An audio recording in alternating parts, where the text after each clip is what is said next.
4 বছরেই ভালো অবস্থানে পৌঁছাবে ন্যাশনাল ব্যাংক লিমিটেড। ব্যাংকটির হারানো গৌরব আবার ফিরিয়ে আনার প্রত্যয় ব্যক্ত করেছেন নতুন চেয়ারম্যান খলিলুর রহমান। দেশের অন্যতম শিল্পপতি ও ব্যবসায়ী এই ব্যক্তিত্ব দায়িত্ব পালন করছেন কেডিএস গ্রুপের চেয়ারম্যান হিসেবেও।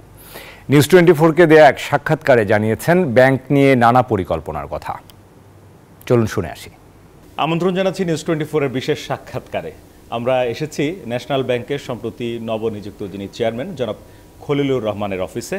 তিনি বাংলাদেশে গার্মেন্টস ব্যবসায়ী হিসেবে এবং ব্যবসা সেক্টরকে নেতৃত্ব দেওয়ার ক্ষেত্রে তিনি বেশ অবদান রেখেছেন এবং বাংলাদেশে ব্যবসা করে ব্যবসা খাতটাকে আরও এগিয়ে নিয়ে যাওয়া সেটিতেও তিনি অবদান রেখেছেন। একই সঙ্গে ন্যাশনাল ব্যাংক প্রতিষ্ঠার ক্ষেত্রেও তার একটি বিরাট অবদান ছিল এবং শুরু থেকে এখন পর্যন্ত 43 বছর ধরে ন্যাশনাল ব্যাংকের সঙ্গে তিনি যুক্ত ছিলেন। এখন যখন এই ব্যাংকটি একটি খারাপ অবস্থার মধ্যে রয়েছে তখন তিনি আবার হাল ধরেছেন।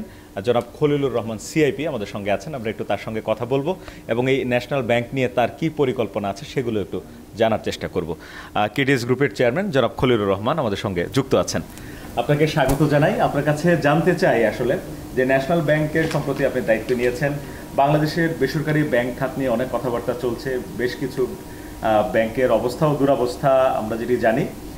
তো এই দুরবস্থার মধ্যেও বাংলাদেশ ব্যাংকের সিদ্ধান্ত ছিল যে কিছু ব্যাংককে একীভূত করা, যেটা ন্যাশনাল ব্যাংকের ব্যাপারেও কথা ছিল। পরবর্তীতে এখন কি হলো, আসলে একীভূত হচ্ছে কিনা? যখন একীভূত হওয়ার কথা ছিল এবং সেটা প্রস্তাবে গেছে বাংলাদেশ ব্যাংকে অন্য একটা ব্যাংকের সাথে, আমরা দেখছি ওই ব্যাংকের থেকে আমাদের ব্যাংক স্ট্রং, আমরা কেন ওদের সাথে অভিহিত হব? এটা ওই তো না হইয়ে আমরা বোর্ডের সিদ্ধান্ত দিলাম যে আমরা মার্চ করবো না, আমরা নিজস্ব ব্যাংক, এটা আমরা অনেক কষ্ট করে করছি, এটা আমরা চালাবো, চালাইয়ে দুরবস্থাকে এদের সফল করবো। আচ্ছা, এটি তো আপনাদের মানে চিন্তা থেকেই আপনারা এটা শেয়ার করলেন বাংলাদেশ ব্যাংকের সঙ্গে, তারপর বাংলাদেশ ব্যাংক এটা মেনে নিয়েছে। বাংলাদেশ ব্যাংক আমাদের থেকে সিডি দিয়ে বলতে হয়েছে আপনারা করতে পারবেন, এটা লিখিতভাবে জানান। আমি নিজে লিখিতভাবে জানাইছি আমি এইভাবে মানে 1 বছর আমরা 100 কোটি 1000 কোটি জোগাড় করবো, 2 বছর আমরা 3000 কোটি আরও জোগাড় করবো, এই ব্যাংকটাকে সফল করব। এই ব্যাংকের যাদের কাছে লোন আছে, ঋণ আছে, এগুলো আমরা উসুল করবো, আদায় করবো, আমরা দাবাই করবো। এই ব্যাপারে বাংলাদেশ ব্যাংকের রাজ্য দেবো। দেখেন ব্যবসা হবে না, আমরা তো ব্যবসায়ী, আমরা ব্যবসা করতে পারবো। আর বাংলাদেশ ব্যাংকের যে বাধা ছিল আজ এগুলি সব উঠে দেবেন। ন্যাশনাল ব্যাংকের জন্য সাধারণ ব্যাংক ওই সব করতে হবে, তাহলে আমাদের কতগুলি বাইন্ডিং ছিল, আজ এই বাইন্ডিং থাকলে ব্যবসা করতে হবে না। ব্যবসা করতে না হলে আমরা পয়সা করতে যেতে পারবো। আমি ক্লিয়ার তখন আগে বলছি আমাকে ব্যবসা করতে দিতে হবে, আমি ব্যবসা করি তো শোধ করতে পারবো, ব্যবসা করতে না দিলে আমি শোধ করতে পারবো না। 12-র আগে তো আমরা বছরের 1000 কোটি ইনকাম করছি, 2000 কোটি, এমনকি 90% আমরা ডিভিডেন্ড দিচ্ছি। আরও থেকে আমরা লোন দিব, যারা ব্যবসা করে, যারা পয়সা মার যাবে না তাদেরকেও লোন দিব, যারা ভালো ব্যবসায়ী এদের পয়সা মধ্যে মার যায় না। পরিচালনা পর্ষদে যারা এখন আছেন তারা কেমন অভিজ্ঞ মানুষজন আছেন? এটা কি আপনারা একটা শক্ত ভিত দিতে পারবেন কিনা? কোনো চাপ আছে কিনা আপনাদের উপর? না, এটারা খুব শক্ত এবং খুব অভিজ্ঞ, সবাই জ্ঞানী এবং ব্যাংকের এক্স অ্যান্ড ডিলও আছে এখানে। যারা 5 বছর এক একটা আমার যে 5 ব্যাংকের অনেক উন্নত করে আসছে, এইটা ওরা চ্যালেঞ্জ দিছে।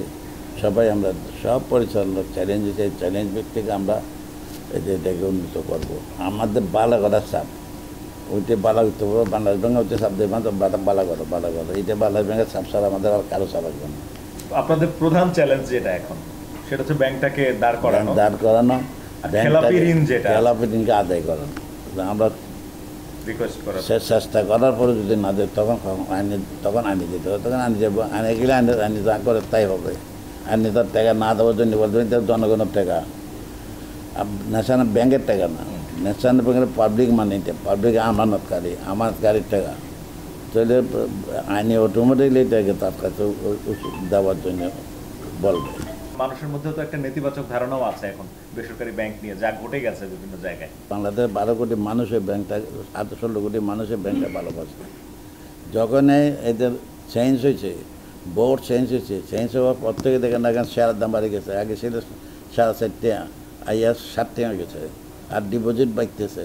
তো ইনশাল্লাহ বাড়বে, আমরাও চেষ্টা করবো। 1983 মধ্যে ব্যাংকটা স্টার্ট করি, বিশ্বের জনের থেকে 5 লাখ টাকা করে নেওয়ার জন্য আমরা 20 জন ডাইরেক্টর ঠিক করছি। 20 জন লোককে যোগাতে আমাদেরকে 3-4 মাস গেছে, শুধু মানুষের দূরে দূরে যায়, এরা বুঝেলি ব্যাংকে দেবে জন্য, প্রাইভেট ব্যাংকে ব্যাংক হবে এটা কে জানতো না। তারপরে এরকম করে করে প্রত্যেকের আমরা বুঝেছি, বুঝাইয়ে কারো লোনও দিছি, বাবা আমি লোন দিলাম তুমি পরে দিব, তো দিয়ে দিস টাকা। তো এরকম করে ব্যাংকটা প্রতিষ্ঠা করছি। এই প্রতিষ্ঠা করি আস্তে আস্তে ব্যাংকটাকে আমরা এতটুকু এগিয়ে দিয়েছি। এই ব্যাংক বাংলাদেশে 1 নম্বর কত হাজার কোটি টাকা আমাদের ডিপোজিট ছিল।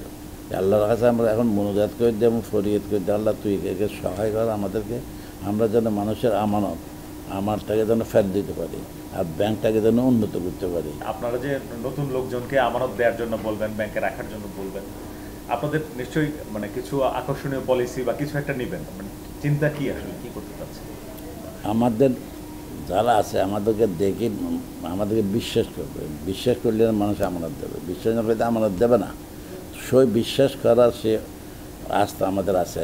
লাভজনক প্রতিষ্ঠানে যাওয়া, আপনি তো এখন বিপদে আছেন, আপনার উঠতে হবে গর্ত থেকে। এখন তো লাভ তো না, আগে দিন আদায় করবো, আদায় করিয়ে তারপরে গুলি লাগাইয়ে প্রফিট করি, তারপরে না ইয়া করবো। আমার না ধারণা 10,000 কোটি টাকার মতো সম্পত্তি হইতে পারে ন্যাশনাল ব্যাংকে, হইতে পারে। কি ধরনের বিনিয়োগ পরিকল্পনা নিচ্ছেন আপনারা? বিনিয়োগ মানে কি, আমি তো টাকা ইনকাম ডিপোজিট নেবো, ওইটাকে বিনিয়োগ করবো।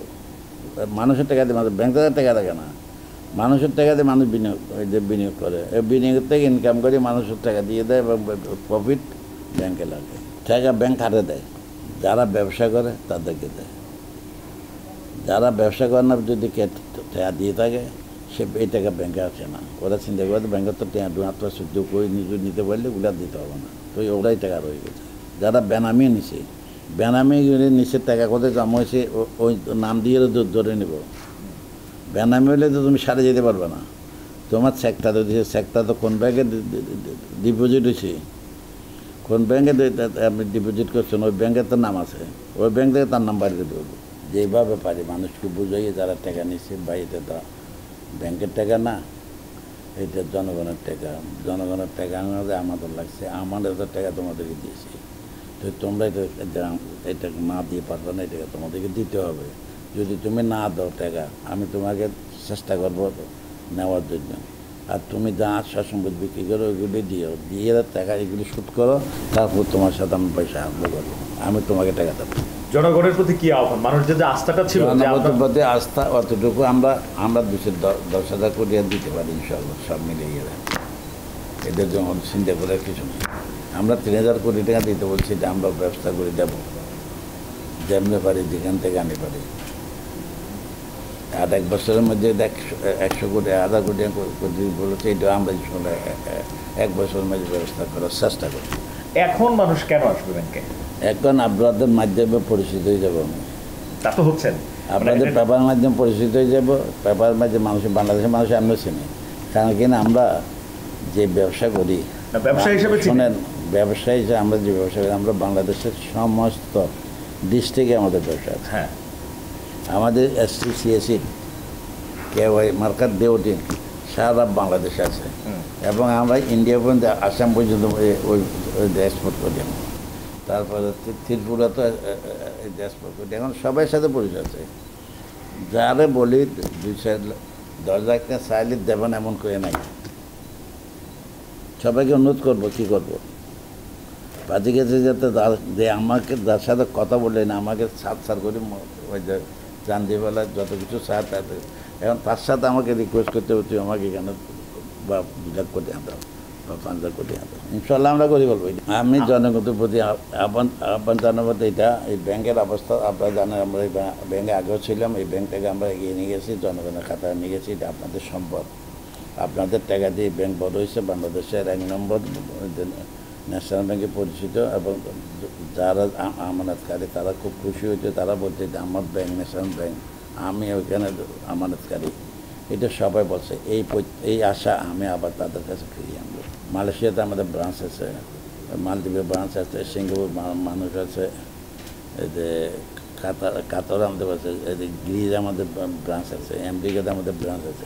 এই ব্রাঞ্চের মাধ্যমে আপনারা ন্যাশনাল ব্যাংকে টাকা পাঠাবেন। আপনাদের কাছে আমার অনুরোধ, এখনও পাঠাতেছেন, আরও বেশি বেশি পাঠাবেন। বাইরে দেবেন না, ন্যাশনাল ব্যাংকে দেবেন।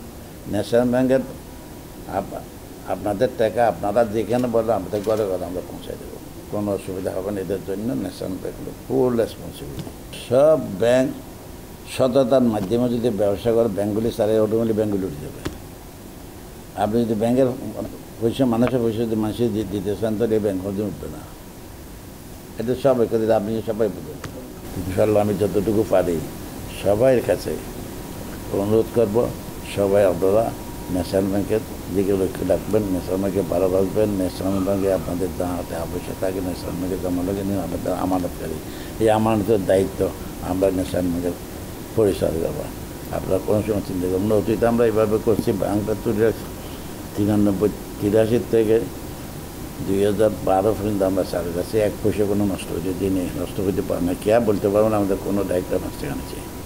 এটাকে আবার পরিস্থিতি নিয়ে যাবো এবং এই দেশের জনগণকে ভালোবাসি, জনগণের আমানত নষ্ট হইতে আমরা দেবো না, চেষ্টা করবো। অনেক ধন্যবাদ আপনাকে। কথা বলছিলাম ন্যাশনাল ব্যাংকের নবনিযুক্ত চেয়ারম্যান, কেডিএস গ্রুপের চেয়ারম্যান এবং বিশিষ্ট ব্যবসায়ী জনাব মোহাম্মদ খলিলুর রহমান সিআইপির সঙ্গে। তিনি ন্যাশনাল ব্যাংক নিয়ে তার যে প্রত্যাশা এবং তার যে পরিকল্পনা, সেটি কিছু অংশ আমাদের সঙ্গে ভাগাভাগি করেছেন, শেয়ার করেছেন। তার প্রত্যাশা, তাদের যে চেষ্টা বা যে চিন্তা নিয়ে তারা ন্যাশনাল ব্যাংক প্রতিষ্ঠা করেছিলেন এবং 2012 সাল পর্যন্ত লাভজনক এবং সবচেয়ে ভালো একটা ব্যাংকে অবস্থায় ছিল ন্যাশনাল ব্যাংক। আবারও তারা দায়িত্ব গ্রহণ করেছেন এবং তাদের প্রত্যাশা যে আবারও একটা ভালো অবস্থানে নিয়ে যেতে পারবেন।